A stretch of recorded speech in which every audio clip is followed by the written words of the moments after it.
So one of the disadvantages to doing this podcast remotely, I'm here in Denver and you're in Indianapolis, is that sometimes the FaceTime call cuts out. And so this is take 3, which is lots of fun. Love starting over. Speaking of FaceTime calls, after we recorded the last episode last week, I actually got a FaceTime call from my 15-year-old sister, Olivia. And it was her and Vivian, who's 6, just calling to check in, seeing how I was doing. They were FaceTiming me from what used to be the boys' room, but now all the boys have moved out of the house, so it's apparently become like a gathering area. Right. And I just thought it was really cool that here's my sister number, or whatever, kid number 7, sister number 3, who's 13 years younger than I am, feels that we have that kind of relationship dynamic where she can just do a FaceTime call and see how I'm doing. And that kind of friendship between siblings is not as common as I grew up assuming it was.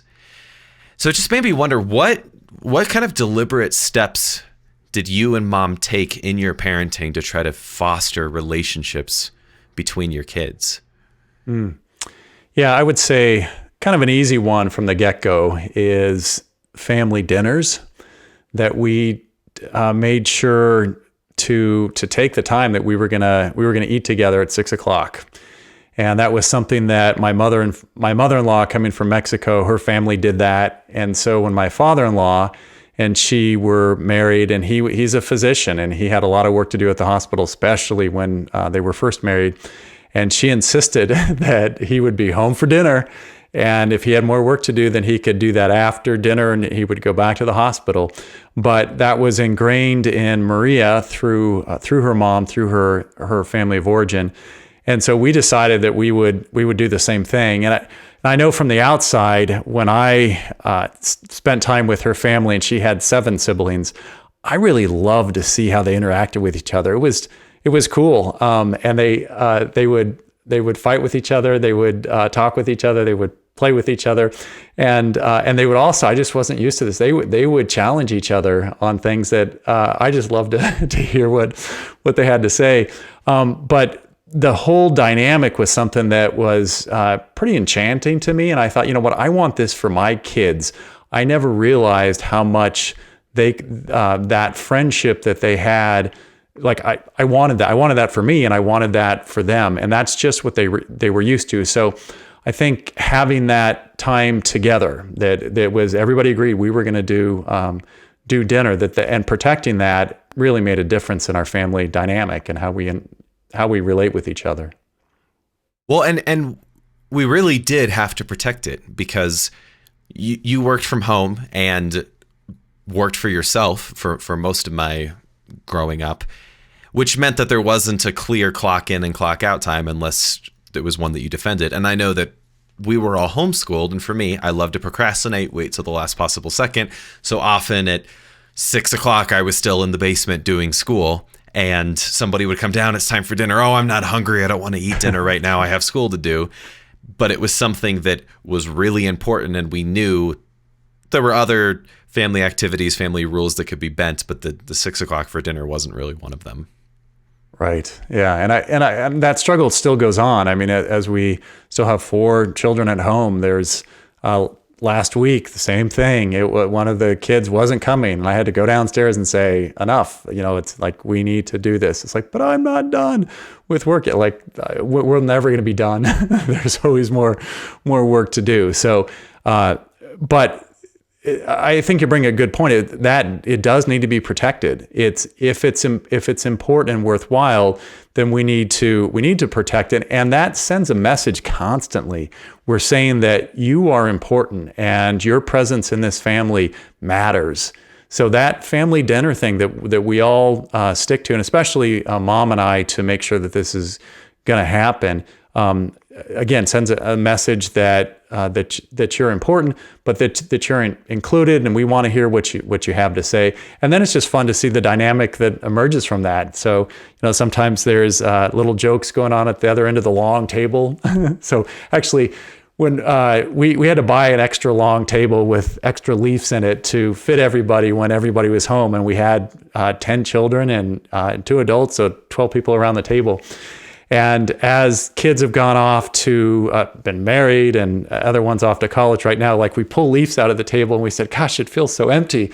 Even though there's me and Maria and 4 kids, so there's 6 of us around the table and it feels empty. But there's something really good about the different conversations. And there's sometimes that I'm talkative and I'll be sharing things that happened for the day. And other times your siblings will be talking about something. Or there'll be a fight, one arguing with another, and I'm like, okay, everybody stop. Need a moment of silence. So it's not all perfect. pretty. It's not every dinner is not, a Hallmark movie and the lights are all glowing, golden and everything's hunky dory. No, like there were some times that there were fights earlier in the day that would manifest at the table, or discussions at the table that would turn into fights. But I think that that's part of the beauty of family life. I think that if you gloss over the imperfections, both when talking about it to other people, then you create a false idea of what family life looks like. But within the family, if you gloss over the imperfections, if you don't confront them, if you don't learn to deal with them, then you're just burying a problem, and it's going to, just like when you bury something and like the ground around it, is affected and the plants grow differently because something was stuck under the surface. That's going to come up later. And I think that there are a lot of family dynamics that, if you don't address it when the kids are younger, then the problems are much bigger, further down the road, which kind of leads into another thing we wanted to talk to on this topic, which is the impact that apologizing, asking for forgiveness, and forgiving had on the dynamics in the family. Mm-hmm. Yeah, and that was something that I don't know why we started it, but we started it early on, pretty much imitating what happens in confession, where when one child it causes some kind of problem to the other, that we got the 2 of you together, whoever it was, and you had to say, I'm sorry, John, and you had to use the name. We had this formula. I'm sorry, John Andrew, for having, hit you. And then it was interesting because we said, it's not, the priest always forgives. If you are repentant, there's always forgiveness given. And so there were times where one of you would say, like, I don't feel like forgiving. And it's just like, well, forgiving is an act of the will. It's not a movement of the emotion. The emotions may come and they may not come for a while. But that having to take the time to speak your name and be face to face and say, I'm sorry. And then for you to forgive. It wasn't okay in our family to hold grudges, which was, we laugh about that when you guys would be on the playground or be somewhere else, and there'd be some child who would take something from you or push you, and you guys would be expecting, well, isn't this the time that we're going to make up? It's like, well, not with that child. That child's gone. Even though there were some times that I pulled some kids in and I said, well, let's do this. And the kid was kind of like, had never done something like that before. And now I was teaching them how to do that. But the fact that was the expectation is that we're gonna get through this. We're gonna own up to the part that what we did and or what I did wrong. And there was something really good about that, because then you knew that you could, come back eye to eye with your sibling, even if you might have somewhat of a disagreement. You're going to have some kind of growth, and after to see you guys play together again, it's like, whew, that worked. And there were even times, even now, like when you guys will come back and I'll hear some argument break out about something. And I remember recently going to bed one night where there was an argument between, two of the kids, and waking up the next morning and finding out how it was resolved, and it was resolved. Like we've never had it where there's been this ongoing fight or issue that has just pervaded everything, and that we couldn't, like it got resolved usually that day, and usually within, a short amount of time. Sometimes it might be a couple hours, but things got resolved. Something you said earlier is, I think, countercultural, but it's so true and so important, which is that forgiveness is an act of the will. It's not a feeling. But I would take it a step further and say asking for forgiveness, being sorry, is also an act of the will, not a feeling.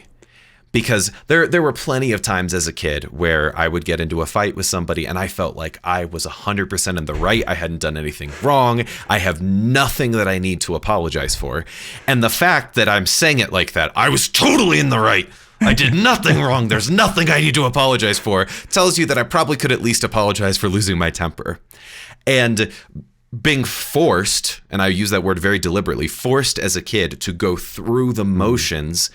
It's kind of like with the sacraments where it's an outward sign of something that's happening interiorly. It's that outward manifestation, that the making the choice, even under, no, you need to apologize, that would start to create the change internally. And it at the point that I get face to face with a sibling and say, I'm sorry for losing my temper. Will you forgive me? Yes, I forgive you. Okay, now you guys have to hug. I don't want to hug. Okay, and now, all right, now laugh. Ha ha ha ha. Like at the point you've done that, even though if it's just going through the motions and it feels so superficial and unimportant, it's hard to stay mad after that. Right. Because I think that we all want to, at least for me, I want to be an integrated person. If I say something, then I want it to be true, and at the point that you're choosing to make that decision, you've taken the first step and the rest just seems to flow. And the great thing is, I don't think that there's ever a point where a relationship is kind of like not moving. I think it's either moving in a positive or a negative direction. And if you don't choose to apologize and do so quickly, then things can fester really quickly. And if you choose to apologize, then the other direction, you're starting to rebuild those positive, positive emotions. Yeah. And I remember a specific time where one of your siblings had some feedback for you, and she was pretty mad. And she had pointed out some things that were true. It's like, well, yeah, that's something that would be good for you to talk about. And I said, John Andrew's a smart guy. He probably has some other perspective on that. But it was interesting because at that point she was upset enough that as I listened to her, I said, well, hold on a second. Before you talk to him, I want you to, just tell me 10 good things about him, because you're sounding overbearing right now. And she was like, I don't want to do that. I just want to go and, two shotgun barrels full and shoot. And I was like, well, that's not going to be very helpful. And she couldn't immediately tell 10 things. I mean, she didn't want to say anything good in the moment. And so I said, well, if that's where you're at, you're in no position to try to go and give him any type of correction. And so she had to sit with that more. And after she came back to me, she said, thank you, because she was almost blinding herself to the good and not being as open as she needed to be. And I remember several months after that, she had gone out of her way to point out for you some cool things that you had done. And it was really clear to me that she had taken to heart, that she needed to look again for the good. And then she found so much that she turned it into an article and wrote about the cool stuff that you had done for her. And I was touched. I was almost in tears. Like, wow, it gave me a new perspective of you through her eyes, the way that the things that you had done for her. And it gave her a new appreciation for you because she took the time to be grateful. And so, like, I look at that and I just think, praise God that we had worked things through, and it was an expectation that this is how things are going to be. That article touched me a lot too, because frankly, I didn't remember half the stuff that she wrote. And it was like at the point that she brought up, oh, you taught me this and we had this conversation. We were in Phoenix and this happened. I was like, oh, yeah, totally forgot about that. For me, it didn't feel like it was this monumental thing. Yeah. I think that's so cool that you, I mean, it obviously benefited me, so thank you. But it's also so cool that you pushed her in that direction, because growing up, despite the fact that we would apologize, despite the fact that we would have dinner, I did not get along at all when I was younger with my sister Gabrielle. And this is not news to anybody. She would say the same thing about me. We were both very hard-headed people, and we butt heads all the time.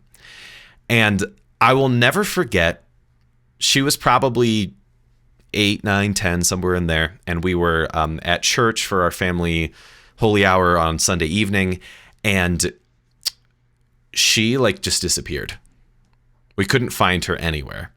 And the church that we went to was kind of secluded, so the odds that she had been like kidnapped were not terribly high, but for whatever reason, I had this moment where I confronted the idea that she may have been kidnapped and might be gone. And I was terrified and like shaking and so nervous about it. And that was the moment that I realized, you know what? Despite all of the conflict that we have, despite the fact that our personalities don't really mesh right now, I know that I love her, because the way that I'm responding to the idea of her being gone was not like, oh, finally, thank you, don't have to deal with this. It was completely the opposite. It was like, I don't know what I would do without this person in my life. And so I'm glad that for my younger sister that you were able, through, you know, a parenting moment, to kind of bring some of those positive things out. Yeah. And I'm grateful to see that dynamic that was, I mean, and quite frankly, we had an advantage that you had around you, your aunts and uncles, to see their relationship as well. So it wasn't just me seeing it, but you could see how mom and you know and her siblings would interact with each other, and they would call each other and talk to each other and talk through also some hard issues, which you know, a lot of people they you know, get to certain issues and they, you know, things are off limits, and that didn't happen in her family, and it doesn't happen in ours. You know, sometimes people say, oh, you know, don't talk religion and politics. And it's just like, well, that kind of gets into the essence of what's really important, like why you exist, and what life is about, and the politics is like, and how does that translate into the public arena, and so.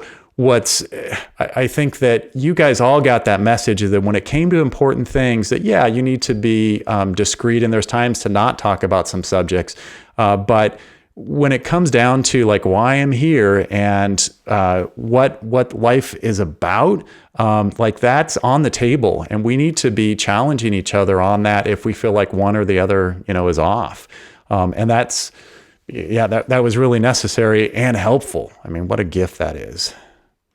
And it, again, is not something that happened by accident. It's something that's very deliberate. There are so many things in our family that, now that I'm an adult and now that I have to make choices about when I eat, who I call, who I spend time with, I realize these things were all very deliberate. And there's one moment that stands out to me really strongly, which was through our parish. Actually, they encouraged the family to sit around the table and go around and have an hour of time set aside for everybody in the family to say, hey, so-and-so, when you do this really hurts me.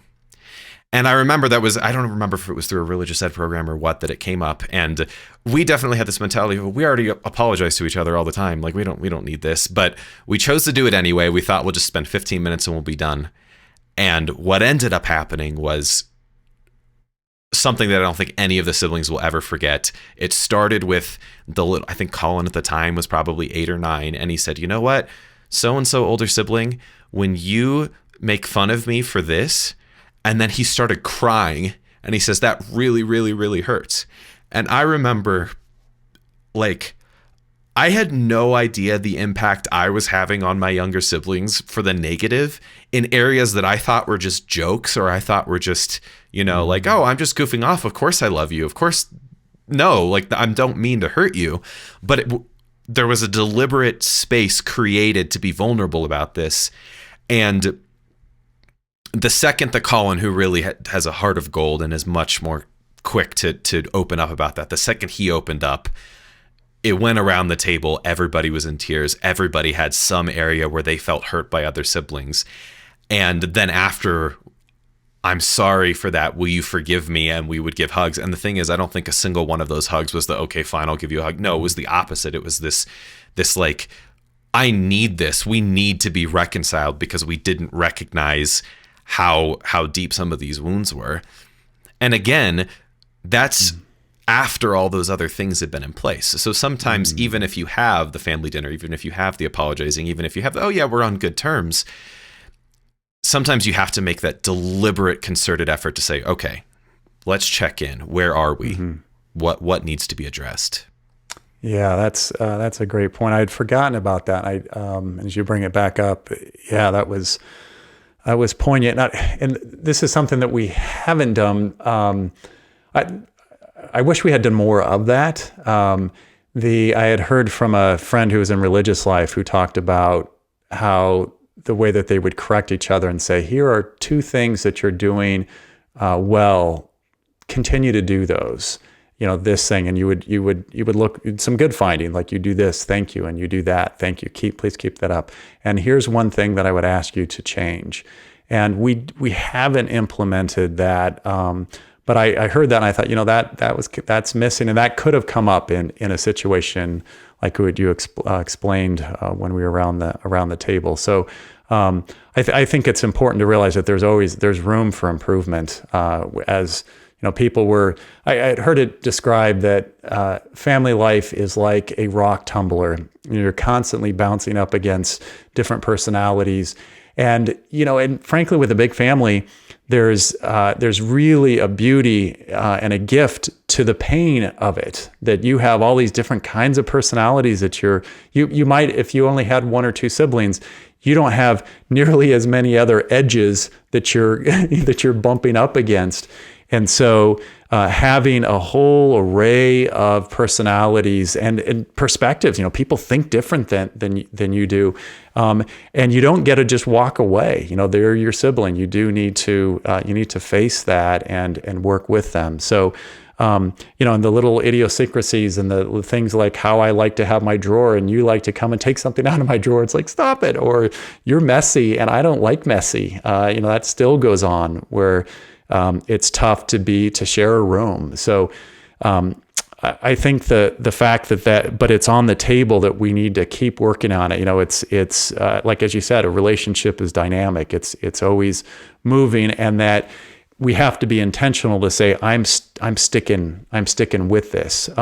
Because like, what is hatred? Hatred is, it's like, well, I stop looking for something that's good. It's like, I'm done. We're not there. There's no longer anything more that's good that we're going to try to work out. It's like, that's not it's not the Christian option. And so within the family, we need to live it. Hatred is such a strong emotion, often because it's the external manifestation of pain. You can't hate something that you don't care about. Right. And that from a faith perspective, you realize that God has put your siblings in your life. God created these human beings and said, these are the people who I want to be raised together, Right. And so that as you said, running away is not an option. And I think that mentality of, we know that God put us together. We know that we're in each other's lives. We know that we're supposed to grow from each other, also precludes the possibility of saying, you know what, we're just going to let this problem, we're going to bury it and never handle it. And I think that when you have a mentality of saying that when you have conflict between two siblings, maybe not tonight, maybe we're both tired, maybe we both need to go to bed, but eventually we're going to handle this conflict, that carries far beyond the first 18 years. Because I know when I was, this is 2016, so I was 24. Daniel, my next brother, and I went on a road trip together to Utah. And we were in the car for 40, 50 hours together. We were 2 weeks going to these different national parks. And in the beginning, it was a lot of fun and a lot of just like, catching up, stuff like that. But as the trip went along, some of those, he had been in college for 4 years and I'd been out of the house for 6. So we hadn't dealt with some of those like little kid problems that we had. They started to butt up. And I remember there was one night, I'm not proud of this, but it's true, where he said something, it just ticked me off. And I like stormed out of the hotel room, got in the car and just drove and shut my phone off so that he couldn't call me. And I was just gone for like 3 hours. And I came back and he was already asleep and I went to bed. We both woke up the next morning and we didn't talk to each other for 2 or 3 hours. We just pretended that neither of us were in the room. And we had decided, thankfully, beforehand what park we were going to that day. So we just got in the car without talking, started driving to the park without talking. And finally, 20, 30 minutes into the car ride, he's just like, are you going to talk to me or what? And the second he broke the silence, I blew up and I'm like, boom, boom, boom. You this, you this, you this, you that. And we had a discussion that started very, very, very heated, which lots of testosterone in the car. That's what you're going to get. But we both knew underneath that there was a problem that needed to be solved. That was the underlying expectation. And so that's why there was no point during this completely immature silent treatment where I thought this is how it's going to stay. It was like, no, one of us is going to finally be mature enough to say we need to talk about this, even if it takes the form of, well, are you going to talk to me or not?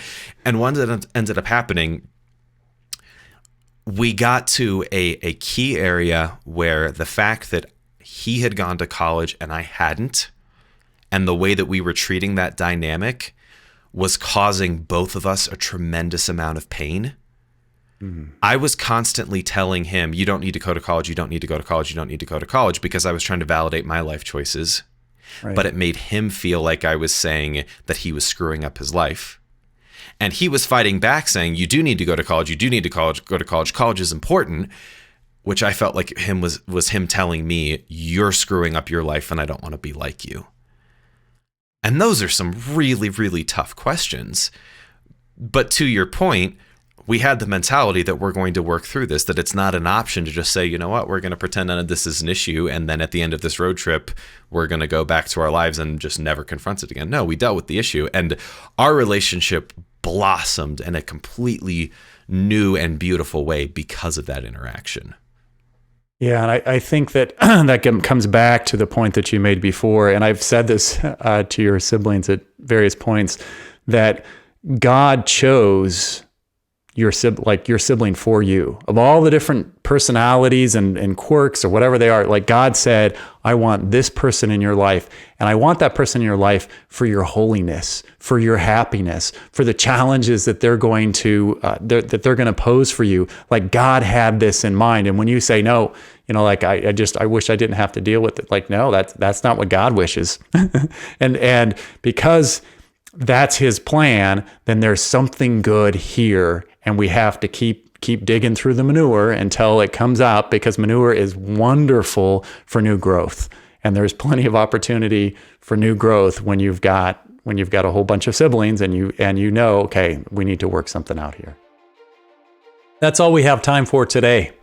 If you like what you've heard on the podcast, please subscribe, leave a 5-star review, and encourage your friends and family to do the same. If you want to support the work of Strong Catholic Dad, you can become a monthly sponsor for as little as $5 a month. I quit my job back in 2018 to found Strong Catholic Dad, and as of right now, it's not enough to pay the bills. So anything that you can do is appreciated. Until next time, be strong in faith, strong in hope, and strong in love. God bless.